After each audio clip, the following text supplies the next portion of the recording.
Balki ko'p ranjitdim suyukli insonlarimni, balki ko'p aldadim jonim degan jonlarini. So'ngida payqamadim kamchilik nuqsonlarini. Umidim bor kechirarsan sen meni. Bilmabman dard berar dardimga davo bo'lganlar, kun kelar afsuslar nafsiga qurbon bo'lganlar.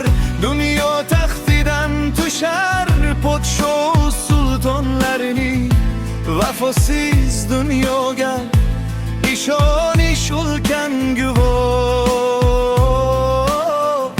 O'zingga qo'l urish ulkan gunoh.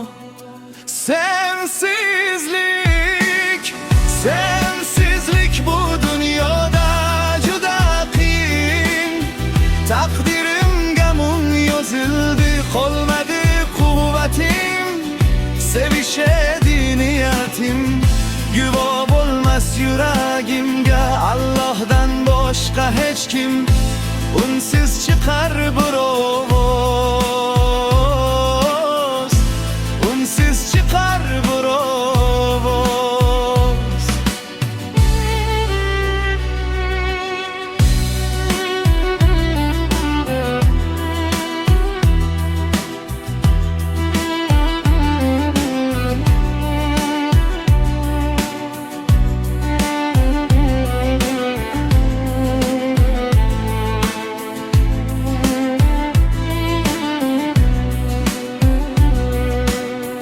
Sen ketgan kundan beri so'zlarim seni kuylar.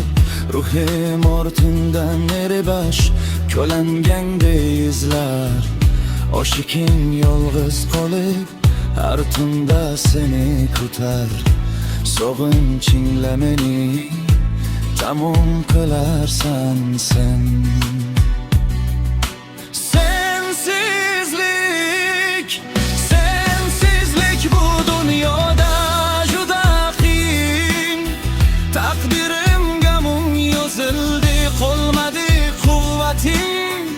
Sevishedi niyatim, guvoh bo'lmas yuragimga Allohdan boshqa hech kim. Unsiz chiqar bir ovoz, o'zingga qo'l urish gunoh. Sensizlik juda qiyin.